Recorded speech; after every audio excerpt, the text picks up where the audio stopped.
So for a couple of months, I worked at a bakery. We sold artisanal bread.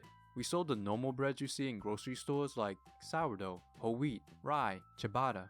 But we also sold some pretty strange ones like mango bread, jalapeno olive bread, and lemonade blueberry walnut bread, which was my favorite. We were pretty popular in the neighborhood even though the bakery was new. We even had regulars who would buy a loaf of bread every week or just come in and say hello. Every Monday, this father and his baby boy would come in and they would order a soft pretzel. So after a while, we started calling him Pretzel Baby. And Pretzel Baby was awesome. He would gnaw on that pretzel like a squirrel and make these cute noises. He made Mondays pretty freaking awesome. We also got to take home whatever bread was left over at the end of the night, which as a poor college student, I cannot tell you how excited I was to learn about this. So like the first week, one night after work, I legit took an empty trash bag, like a big black industrial trash bag, and just filled it up with loaves and loaves of bread.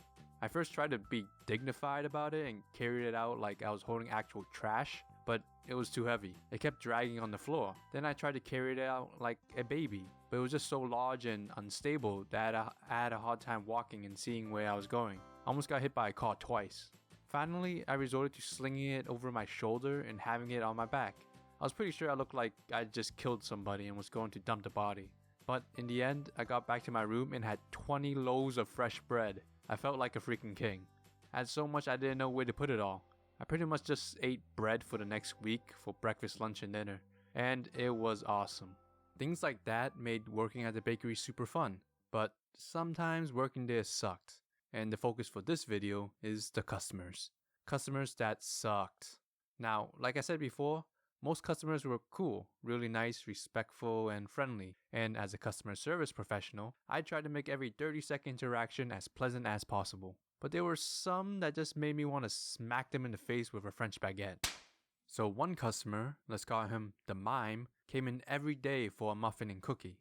Now, the mime didn't like to speak. Instead, he would point at what he wanted and make noises until we guessed what he wanted. And whenever we guessed wrong, he would just bang on the glass and make this noise like an angry dog. He did this every single day. And no, he wasn't mute. He could actually talk. Outside one day on my break, I saw him talking on the phone like a normal human. He just pissed me off so much. Then there was the, "Oh, never mind, girl." "Oh, never mind" was the most indecisive person I had ever met. She would literally choose a bread and then after I had sliced it for her, she would go, "Oh, never mind. I like the German sourdough instead." I'm like, did you not just stand there and watch me slice your bread with your own 2 eyeballs? What am I gonna do with this now? Of course, I didn't really say that, but I still wanted to. Doing this once, maybe even twice, it's okay. People make mistakes. I get that. People change their minds. I understand. But if you do this every single day, every single week, no, nah. I legit once asked her if she was sure she wanted the sourdough loaf, and she said yes. I asked her if she wanted it sliced. She said yes. Then I asked her again. She said yeah. So I sliced it. And then when I was ringing her up, she changed her mind. That was the first time I kicked someone out of the bakery. Finally, the worst customer is who I call the stalker. Now, this didn't happen to me, but to a coworker. In our bakery, most of my coworkers were girls, and customers would sometimes flirt with them, especially this one girl who was objectively extremely pretty. Every time she was hit on, the girl would keep it professional, and the guy would usually take the hint and give up, but not the stalker. This guy came in every day she worked, wouldn't buy anything, and would constantly ask for her number and get turned down. He would sometimes look at her and lick his lips like a creep until we asked him to leave. It made me feel so bad for her that she had to put up with that. This went on for a couple of weeks until one day he accidentally touched her in an inappropriate place. She freaked out, as you can imagine, and we called the police. He ran away before they came though, and sometimes we would see him outside the bakery, just looking for a second, then running away. He was the worst.